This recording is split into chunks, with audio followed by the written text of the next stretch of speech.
This is the final week to win the biggest competition of all time. There are 3 ways you can win this competition. Number 1, you can leave a review on iTunes or any place you can leave a review of our podcast. Number 2, you can buy a book. You can tweet to us, Instagram us, or send us an email proving that you bought a book. It can change your life. And number 3, you fill out the survey. The survey, we will learn a little bit more about you so we can make our podcast a little bit better.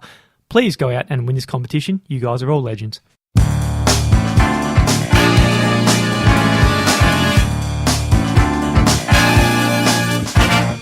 Welcome back to What You'll Learn. My name is Adam Ashton. And my name is Adam Jones. Today we are reviewing The One Thing, the surprising truth behind extraordinary results by the big Papa J, Papasan, and Gary Keller.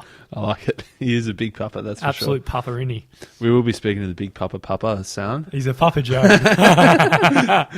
Mate, so as far as the book goes, The One Thing, it's extraordinary. It's about productivity, essentially. Doing the one thing every day to make everything else easier. So I'd say it's a bit of a productivity hack. I'd say it's similar to essentialism, similar to getting things done. I'm going to say it's the best of the 3. I'd say it's the worst of the That's good. But it's good stuff in there, and we'll get the cream out, and then hopefully it's the listeners get some value. I think compared to essentialism, it's more tactical, more practical. Compared to getting things done, it's less intense. So I think it's a good balance of the 2. Whereas you think it's just the average. Yeah. Anyway, we'll get stuck in. We'll whip out I'm going to cream. start off with 2 quotes here. If you chase 2 rabbits, you will not catch either one. That's a Russian proverb. So the antidote to that is a quote by Josh Billings. Be like a postage stamp. Stick to one thing until you get there. So that's how we want to do it. Stick to one thing, the one thing, until we get there. Mate, is that how you do it and we do it? That's how it's meant to be done. If you follow the one thing. But so throughout the book, it has this one awesome question which you can start applying to things, and it does say it at the start. It's what's the one thing you can do this week such that by doing it, everything else would be easier or unnecessary. Yeah. So that's what the book's all about. It's kind of breaking everything down into the minimal kind of actions you have in the week that is the most effective use of your time. That's it, man. So it starts off in the introduction talking about the domino effect. So he talks about tasks as a chain of dominoes. So obviously, I'm sure everyone's probably, if they haven't done it themselves, they've seen it done. Line up dominoes, push one over, and they knock each subsequent one over. So what he's saying is that the energy built up by the chain of dominoes means that one domino can knock over a lot of dominoes, and it also means that one domino can knock over subsequently larger and larger dominoes. Yeah. So by finding the lead domino, the first one that you push off, you're going to knock over not only a lot of things, you're also going to gradually get bigger and bigger and bigger and bigger things. Yeah, that's it, man. So physics tells us that the falling domino can actually topple down something that's 50% larger. So in terms of like kind of this exponential growth that it can hit, the first domino might be 2 inch, the 10th will be human size, by the 23rd you're hitting the Eiffel Tower, and then by the 57th you're taking down the moon. So Mate, that's a big domino. So the analogy, you kind of take it into your life, and you know if you tackle one thing and you grow that little bit, you can tackle the next bigger thing, and if you keep on this progress and keep this momentum, you can start smacking down some big goals. Exactly, man. If you just think a moon-sized domino, then you're thinking, I'm never going to be able to do it. So you probably never start. But if you have a 2-inch domino at the very start and gradually build your way up, you're probably much more likely to get going. Yeah. So part 1 of the book, man, it says the lies, they mislead and derail us. That's it, man. So there's a whole bunch of lies that we've told ourselves and other people have told us around productivity and stuff. So one of the lies is that everything matters equally. So no, if you've got a to-do list, everything on that to-do list is of equal importance, and that's a lie. Because it's not true, is it, man? Not everything is equal. That's right. So when you write down the to-do list, you feel like this kind of unconscious obligation that you need to get this shit done, even though a lot of it's just probably just a crock, and they're really not going to help you toward your big, your big grand goals you got. Exactly, man. And what I do every single time, you find the easiest thing and do it because you feel like satisfaction of ticking something off the list. Yeah. But really, it's not your one thing. So it sort of ties into another book, like the Eisenhower Matrix, which was in 7 Habits of Highly Effective People, urgence and importance. So if we've just got a to-do list, we're probably going to be doing the stuff that's not that urgent, not that important, unimportant stuff, whereas we're never going to get to the really important stuff unless we find our one thing. Because you feel like you're progressing even though you're really not, because you'll probably find that the thing that's the hardest to do and the most uncomfortable to do, you can kind of defer that. Oh, yeah, that's last on the list. Whereas if you're approaching the one thing kind of attitude, you got to realise what's the one big domino. And most likely it's going to be this really uncomfortable phone call or action or something like that to have a real, productive day toward your big goals. Exactly, man. The other thing that they tie in here is the 80-20 principle, in that essentially that the minority of causes or inputs or effort usually leads to the majority of results, outputs, and rewards. Yeah. So essentially that, 80% of your results come from 20% of the things that you do. So obviously, if you've got that long to-do list, most of it's just bullshit. You need to cut that down to the really essential stuff, that essential 20%. Yeah, that's it. And the big Papa Joe, he goes extreme Jay. Pareto on us. We'll call him Papa Joe for this purposes. His name's Jay. Yeah, I know, but Papa Joe's got a better ring. Can we call him Papa Jay? Papa Joe. Papa Joe. I feel like Jay Papasan, Papa Jay. No, we'll go in Papa Joe. Okay. Anyway, Papa Joe, what he says is he goes extreme Pareto. So he goes Pareto on the Pareto. So what's the 20% of the 20% that is going to yield the greatest results? And, what do you end up with? You end up with, 4%?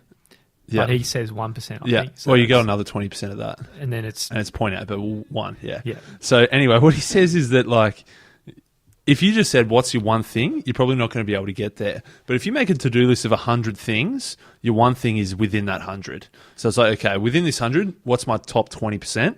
Cut it down to just those 20. From that 20, cut it down to the top 4. From the top 4, cut it down to 1. So essentially, if you're thinking, what's my one thing, it's going to be hard to find. But if you start with 100 things, you'll find your one if you keep cutting down. Yeah, and every day you're just doing that one bloody thing. The next thing that's a big lie is multitasking. Mate, that's a lie. If most people think, if you do a lot of stuff all at once, you're saving time. But that's just bullshit because you're not doing anything properly. And there's a big cost of task switching. So if you do one thing, switch to the other, switch back, it takes you a long time to get your focus back on one task. Yeah. So he says that workers who use their work emails during the day change windows or check their emails 37 times an hour. That's a lot. That's fucking, that's a lot. That's absolutely wild. So when you do that, every time you change, you have to switch, but then you have to reorient back on the task. And you take, I think there's research in another book somewhere that it takes 10 to 15 minutes to get back in the swing of things before you start getting productive again. Exactly, man. And he talks about that if we're multitasking and trying to do a whole bunch of things at once, essentially our productive time is spread very thinly, whereas if we just focused in on one thing, it would take a lot less time to actually do it. Yeah. The next one is a disciplined life. Yeah, that's it, man. It's a bloody lie, isn't it? That's it. It's a lie. It's saying that we can't always be disciplined all the time. So their solution to this lie is we have our one thing. All you need to be disciplined through the day is discipline in doing your one thing every single day. You don't need discipline 24/7, just discipline for the one thing. Yeah, and you can just bring in the right habits. So over time, if you just bring in one habit and you're patient with it, then you can get a 6-day routine together. Exactly, man. Mate, I've whipped together a pretty good habit lately, actually. Have you? Probably worth mentioning. Yeah. Yeah, I heard someone... You're just picking up your drink now, just to listen. But yeah, I heard somewhere it's like, win the first hour of the day, you win the day. I don't know where that came up in my head. Yeah, nice. But since then, for the first hour, there's no Facebook, no emails, no nothing. It's just like get up, straight into it, meditate, and make sure every single day that the first hour is like completely productive. And it's had a huge impact anyway. Mate, that's a good, I like it. I wasn't sure where you were going with that, but it was a good one. Yeah, I love it. Yeah, good discipline, mate, just for that 1 hour. Thanks, mate. I like it. Chapter 7 was willpower is always on will call. Also a lie. It's crock. So it's saying that, whenever we want, we can switch on this willpower and we can choose to do something over another thing. And we spoke about a lot of books. We keep mentioning paradox of choice, which we promise we'll do at some point. This decision fatigue, this willpower exhaustion, saying that you've only got a certain amount of willpower and decisions that you can make throughout the day. It's like Papa J calls it like a fuel tank. He calls it like a fuel tank. You start the day full.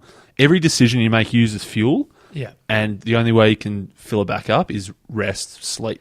That's it. It's like the iPhone 6, I think it was, with a really shit battery life. Yeah. At the start of the day, it's got a fixed amount, and then it starts to run out. Yeah, exactly. So, you got to do your one thing before your willpower starts draining and it goes low battery, and you got to go into flight mode. Exactly, man. I like that analogy, and that's the thing. If you keep using it, mate, she runs out, then you got no willpower left. You got no hope, mate. The other lie: a balanced life, work-life balance. That's a lie. Yeah, it's a misleading concept. Most accept as a worthy and attainable goal without ever stopping to really truly consider what it actually means. Exactly, man. He says that you shouldn't be aiming for work-life balance. You should be aiming for having your work and having your life separate, so that work stays work, life stays life. They don't cross over into the other buckets, and you balance that way because you're not bringing work into life. You're not bringing life into work. Yeah, but you go hard. Yep. When you're going at work, you go fucking hard at work. Exactly. And when you go hard when you go life, you just go hard and you live in that moment as much as you can. Mate, so that's a whole bunch of lies that we've been told. So part 2 is the truth. We've told the lies, now let's tell the truth, mate. So it all comes down to this big, hardcore, focusing question, which Yep. we said at the start, and we'll say it again soon. But he's got a few cool quotes by, first of all, Andrew Carnegie here. He says, "Here is the primary condition of success, the great secret. Concentrate your energy, thought, and capital exclusively upon the business in which you are engaged." Yeah. He says that, he goes on to say, people say don't put all your eggs in one basket, but that's wrong. Andrew Carnegie, says, put all your eggs in one basket and then do everything you can to look after that basket. And so that's what he's saying, is that's that focus, isn't it? Yeah.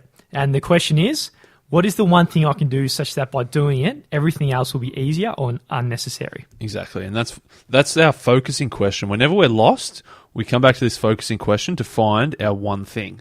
Yes. So what he says is we're going to have a big picture one thing and a small focus one thing right now. So our big picture one thing, that's our grand vision, our long-term goal. That's where we're going. That's our one thing for the future. And then the small focus one thing right now, that's the very next action we got to take. That's like the next day's one thing we're going to focus on the path to the big picture one thing. That's it, man. It's like the map. So say if the last domino is going to take down the moon, it's got that long-term vision, but then it's also got the smallest next moon. So it's the 2-inch domino on the way to the big pup. Exactly, man. If we're talking about our big picture as a full basket of eggs, then a small focus is the first egg that you put in there. Mate, this has been an episode of analogies, hasn't it? Mate, the book is full of analogies, plus we're adding a bit of salt and pepper of our own. Yeah, that's it. Chapter 11 was the sex habit. We'll just go with sex habit. The success habit. Same sort of thing, I guess. So asking the focusing question on all the areas of your life. So, what's the one thing that I can do such that my spiritual life will be better, also physical health, key relationships, job, business, and finances. Mate, there's a lot of one things there. I don't know how that's one thing. We'll have to ask Papa J. What's his name? Papa J. Joe. About it, because there's a lot of one things there. Yeah. There's more than one. It sounds like 6 things there. Let's be honest. Mate, one important thing, though, is that action that you can do beats intention every time. So, obviously a bias towards action here. Yeah. And mate, I've got another analogy for you. So the big picture one thing is like the map, and then the small one thing right now is the compass to guide you on your way. Yeah. So there's another one we're going to add to the list. Mate, the next chapter 12, the path to great answers. Yeah. So we've hit out some big questions to the universe, and now we're just like waiting for the big answers to come. That's it, man. And there's 2 axes. You got small, big, and broad, specific. Yeah, nice. That's it. So the first on the path to great answers, obviously first is asking great questions. And we did the book, A More Beautiful Question, which obviously this is all about asking a good question first, and then you get a good answer. So as you say, a small, specific question, it gets you on the right direction, but it's not truly challenging. That might be increase sales by 5% in the next year. So it's small, 5% increase in a year. It's pretty small, but it's specific, 5% next year. The next level would be small and broad, and that might be like, how can I improve sales? That's a piece of piss, small, and it's broad. Yeah. Okay, the next level is big and broad. So you might think, what can I do to double my sales? Still broad, the big papa, what we want is big and specific. What can I do to double my sales in the next 6 months? Yeah. It's a big question. It's a specific question. That's what we want, big and specific. It's a big, audacious goal requiring big action and it has a specific time frame of when you're going to do it, and it looks beyond your normal thinking and a little bit out of your comfort zone. I love it, mate. And so now that we've asked that big specific question, we're going to find a great answer. Yep. And he says that answers come in 3 different levels. We've got doable, stretch, and possibility. So doable is just within our current knowledge, skills, experience. It doesn't require much. Yeah, stretch, it's still within your current reach, but at the farthest end of your range, as we were just saying. So it takes effort to get there. Yeah. And then the possibility, this is what the high achievers go for. The first 2 routes, they're okay, but we're going to reject that. We're going to go for the big possibility. It's beyond our reach. We need to go way out there to get there. That's our big, great, big papa, Jay. And Joe. when you're going for the Joe, a new answer usually requires a new behaviour. Yeah. So don't be surprised along the way. You're going to have to change as you go through this whole big process when you're taking down the big moon kind of dominoes. That's it, man. So part 1 was the lies, part 2 is the truth, and now part 3 is like our actionable, our way to get to extraordinary results. Yeah. Analogy number 9. We've got an iceberg here. So the tip of the iceberg is productivity. Mm-hmm. The middle is your priorities. Yeah. And then the base, where all the big ice is, it's purpose. That's it, man. So everyone just sees a tip. Everyone just sees you being productive. What they don't see is below the water, you got this purpose and you got this priority that's driving the productivity. Yeah. So the most productive people start with their purpose, and then they use that like their compass, and then like the byproduct of all this is the Mate, is this the productivity, same as you're compass that we were using for the map, or is this a different compass? Mate, it's the compass on the iceberg on the way to the moon. With the compass. Yeah, there's a lot of analogies. I like that. That was a fucking great response, mate. Yeah, bang, bang, bang. Mate, so number 13. So chapter 13 was live with purpose. So obviously we're starting with purpose. Yeah. And he says, what do we want in life? We want to be happy. We want a life with no regrets. And the way to do that, to achieve happiness, is on the way to fulfillment. And on the way to fulfillment, that's finding our purpose, essentially. He talks about Martin Seligman here. Mate, you went and seen him I went and recently. saw him a month ago. We're going to get him on. We're going to get him on, but he looked great. The whole description of the night looks unreal. Mate, the founder of what, Positive Psychology? Yeah, Something? his first 3 sentences, he sounded like Bane, off Batman. And I was like grabbing the guy next to me, like, this guy's gonna be fucking sick. Mate, he sucked balls. Oh, no. He was so shit.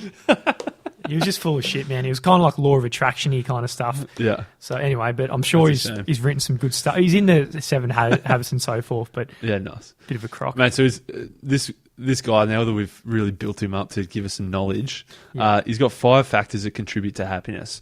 So it's positive emotion and pleasure, achievement, relationships, engagement, and meaning. And he says that engagement and meaning are the most important too. So that's where our purpose is coming from, essentially. Which I say is definitely true. So when you got this definite purpose in life, Even though I clarity... called him a piece of shit. Yeah, clarity usually comes faster, which leads to more conviction in your direction, which usually leads to faster decisions. That's it, man. He says that... Can't argue with that. That's it, man. Faster decisions is always good. He says that purpose is the ultimate glue to stick you to the path that you've set towards success. Yeah. That's it, man. That's it. And if you don't know what your and that's direction glue is... sticking to the iceberg as well. Yeah. So you got glue on the iceberg on the map to the moon. So he says if you don't know what your direction is, just pick a bloody direction, start marching down that path, see how you like it, and then over time this will bring clarity. And if you don't like it, you can always change your mind. It's your life. That's actually great, man. And then you're marching somewhere, man. Just that's it. You've got all these options, and you might be overwhelmed that you've got 50 different directions you can possibly go in. The only way to find out which one's going to work is to start marching down one way, and you'll soon find out if you should keep going or if you turn around and try another one. I like that a lot. The next principle is living by priority. So that's our middle of the iceberg here. That's the next layer up. And we've got another analogy. So Alice in Wonderland. So Alice says to I forget the dude. The Cheshire Cat. The cat. Would you tell me, please, which way I ought to go from here? Asked Alice. Well, that depends a good deal on where you want to get to, said the cat. I don't care. I don't much care where I get to. Then it doesn't matter which way you go. So, yeah, it doesn't matter. If you don't That's know where it, you man. want to If you go, don't know where you're really going, it matter. doesn't. That's great. Yeah, it's good stuff. Yeah, not so much an analogy, but it was good. It was good. Yeah. Live for productivity, chapter 15. Hang on, mate. Sorry, you man. still going there? I'll pull you back. So priority. So obviously the purpose was the base. This is the middle of the iceberg. So this is setting our goal for the now. So what he says is, and we talked about it a lot in thinking and bets, this hyperbolic discounting. We want our rewards now. So if we had the choice of massive reward later or a small reward now, our hyperbolic discounting means we're probably going to take a small one as long as we get it now. Yeah. So what he's saying is we need to tie our actions now to our long term. So what he says is start with your someday goal. So that's our purpose. That's our big one thing. And he says you break that someday goal down to a 5-year goal, down to a 1-year goal, down to a monthly goal, down to a weekly goal, down to a daily goal, and then down to a right now. So that's our priority, is our right now, what we're doing. So rather than just, as we said before, we've got our small one thing and our big one thing. Now we've got this whole chain of dominoes in between. 5-year, 1-year, monthly, weekly, daily, right now. Yeah, and it's bloody rewarding if you know your daily actions are actually on the way to this big moonshot. Yeah, that's it, man. Love it. So, yeah, the next one was live for productivity. Mate, so this is the tip of the iceberg. This is what everyone sees, and this is very much sort of, you're getting things done style organisation stuff. Yeah, so the first thing you get to do is block out your time. Yeah. So what he says is block out your time, and there's 3 things that you got to block with your time, yeah?